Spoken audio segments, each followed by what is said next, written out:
ನಾನು ಡಿ.ಕೆ. ಶಿವಕುಮಾರ್ ಎಂಬ ಹೆಸರಿನಾದ ನಾನು ಕಾನೂನು ಮೂಲಕ ಸ್ಥಾಪಿತವಾದ ಭಾರತದ ಸಂವಿಧಾನ ವಿಷಯದಲ್ಲಿ ನಿಜವಾದ ಶ್ರದ್ಧೆ ಮತ್ತು ನಿಷ್ಠೆಯನ್ನು ಹೊಂದಿರುತ್ತೇನೆಂದು ನಾನು ಭಾರತದ ಸಾರ್ವಭೌಮತ್ವವನ್ನು ಮತ್ತು ಅಖಂಡತೆಯನ್ನು ಎತ್ತಿ ಹಿಡಿಯುತ್ತೇನೆಂದು ಮತ್ತು ಕರ್ನಾಟಕ ರಾಜ್ಯದ ಉಪಮುಖ್ಯಮಂತ್ರಿಯಾಗಿ ನನ್ನ ಕರ್ತವ್ಯವನ್ನು ಶ್ರದ್ಧಾಪೂರ್ವಕವಾಗಿ ಮತ್ತು ಅಂತಃಕರಣದ ಪೂರ್ವಕವಾಗಿ ನಿರ್ವಹಿಸುತ್ತೇನೆಂದು ಭಯ ಅಥವಾ ಪಕ್ಷಪಾತವಿಲ್ಲದೆ ರಾಗ ದ್ವೇಷವಿಲ್ಲದೆ ಎಲ್ಲ ಬಗೆಯ ಜನರಿಗೆ ಸಂವಿಧಾನ ಮತ್ತು ಕಾನೂನಿಗೆ ಅನುಸಾರವಾಗಿ ನ್ಯಾಯಯುತವಾಗಿದೆಂದು ಮಾಡುತ್ತೇನೆಂದು ಶ್ರೀ ಗಂಗಾಧರ ಅಜ್ಜನ ಹೆಸರಿನಲ್ಲಿ ಪ್ರಮಾಣ ಮಾಡುತ್ತೇನೆ.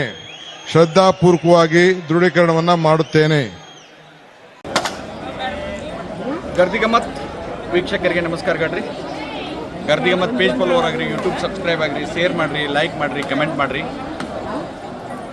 ಇವತ್ತು ಸಾಯಂಕಾಲ 4 ಗಂಟೆಗೆ ಕರ್ನಾಟಕದ ಮುಖ್ಯಮಂತ್ರಿಯಾಗಿ ಡಿ.ಕೆ. ಶಿವಕುಮಾರ್ ಅವರು ಪ್ರಮಾಣ ವಚನ ಸ್ವೀಕಾರ ಮಾಡ್ತಾರೆ.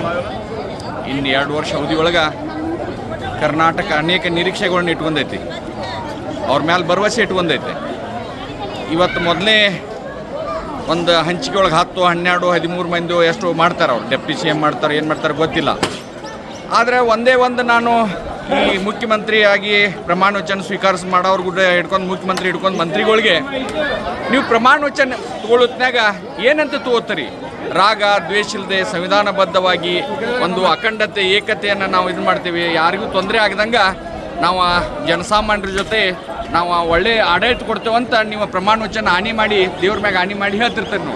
ನಾ ಎಲ್ಲರಿಗೂ ಅನ್ನೋದಿಲ್ಲ, ನೀವೇನು ಪ್ರಮಾಣ ವಚನ ಬೋಧನೆ ಮಾಡ್ತೀರಿ, ಪ್ರಮಾಣ ವಚನ ಸ್ವೀಕಾರ ಮಾಡ್ತೀರಿ, ಆ ಪ್ರಕಾರ ನಡ್ಕೋರಿ. ನೀವು ಕಾಮಗಾರಿ ಮಾಡೋದು ಬಿಡೋದು, ಬಜೆಟ್ ಐತೋ ಇಲ್ಲೋ, ನಿಮ್ಮ ಮತಕ್ಷೇತ್ರ ಆಯ್ತು, ನಿಮ್ಮ ಜಿಲ್ಲೆ ಒಳಗಾಯ್ತು, ಅವರ ಒಟ್ಟಾರೆ ಆ ಪ್ರಮಾಣ ವಚನ ಏನಲ್ಲಿ ನೀವು ಗವರ್ನರ್ ಮುಂದೆ ಒಂದು ಪ್ರಮಾಣ ಓತು ತೊಗೊಂಡಿರ್ತೀರಿ, ಆ ಪ್ರಕಾರ ನಡ್ಕೋರಿ. ದ್ವೇಷ, ರಾಗ, ಅಸೂಯೆ, ಮತ್ತೊಬ್ಬ ಬೆಳಿತಾನು, ಮತ್ತೊಬ್ಬನ ಹೆಂಗೆ ತುಳಿಲಿ ಅದನ್ನು, ಯಾಕಂದ್ರೆ ಹಿಂದೆ ಗಾಡಿ ಎಸ್ಕಾಟ ಪಿ ಎಗಳ ಗನ್ಮ್ಯಾನ್ ನೋಡಿ ಅದು ಆ ಕುರ್ಚಿ ಮ್ಯಾಗ ಕುಂತ ಮ್ಯಾಗ ಹಂಗೆ ಅನಿಸ್ತಿರ್ತೈತೆ. ಅದು ನಿಮಗೆ ಅಂದರೆ ಎಲ್ಲರಿಗೂ ಅಂತ ಹೇಳ್ತಿಲ್ಲ, ಅಂಥ ಭಾವನೆಗಳಾದ್ರೆ ಬಿಟ್ಟು ಜಿಲ್ಲೆಯ ಮತ್ತು ರಾಜ್ಯದ ಅಭಿವೃದ್ಧಿ ಕಡೆ ಮಂತ್ರಿಗಳ ಕೆಲಸ ಮಾಡಬೇಕು. ಇದೊಂದು ಗರ್ದಿಗಮ್ಮತ್ತ. ನಿಮಗೆ ಮಂತ್ರಿ ಸಿಗದಿದ್ದವ್ರ ಅಲ್ಲಿ ಹೋಗಿ ಟೈರ್ ಸುಟ್ನಿ, ತಾಲೂಕಾ ಪ್ಲೇಸ್ ಬಂದ್ ಮಾಡಿನಿ, ಅಲ್ಲಿ ಸ್ಟ್ರೈಕ್ ಮಾಡಿಸಿನಿ, ಇಲ್ಲಿ ಸ್ಟ್ರೈಕ್ ಮಾಡಿನಿ, ಹೊಡೆದಾಟ ದಯಮಾಡಿ ಮಾಡಕ್ಕೆ ಹೋಗ್ಬೇಡ್ರಿ. ಯಾರಿಗೆ ಸಿಗಬೇಕಾಗಿರ್ತೈತಿ, ಯಾರ್ಯಾರು ಹೆಣಿಬರ್ದಾಗಿರ್ತೈತಿ, ಹೈಕಮಾಂಡ್ ಯಾರಿಗೆ ಮನಸ್ಸು ಮಾಡಿರ್ತೈತಿ ಅವ್ರಿಗೆ ಕೊಡ್ತಾರು. ಸಿಗದಿದ್ದವರು ಸಮಾಧಾನದಿಂದ ಇರಬೇಕು. ಒಟ್ಟಾರೆ ಚೆನ್ನಾಗಿ ರಾಜ್ಯವನ್ನು ಈ ಆಡಳಿತಾಗಿರುವಂಥ ಮಂತ್ರಿಗಳು, ಶಾಸಕರು ನಡೆಸ್ಕೊಂಡು ಹೋಗ್ಬೇಕಂತ ಗರ್ದಿಗಮ್ಮತ್ ನಿಮ್ಗೆ ಆಗ್ರಹ ಮಾಡ್ತಿದ್ದೆ. ಇವತ್ತು ನಾನು ಈ ಚಾಮುಂಡಿ ತಾಯಿಯ ಒಂದು ದೇಗುಲಕ್ಕೆ ಬಂದೀನಿ. ಶಕ್ತಿ ದೇವತೆ, ಇಲ್ಲಿ ಮಹಿಷಾಸುರ ನಂತರ ರಾಕ್ಷಸನ ಹೊಡೆದು ಹಾಕಿದಂಥ ತಾಯಿ ಚಾಮುಂಡಿ. ಈ ಶಕ್ತಿ ಪೀಠಕ್ಕೆ ಮೇಲಿಂದ ಮೇಲೆ ಬರ್ತಿರ್ತೇನೆ ನಾನು.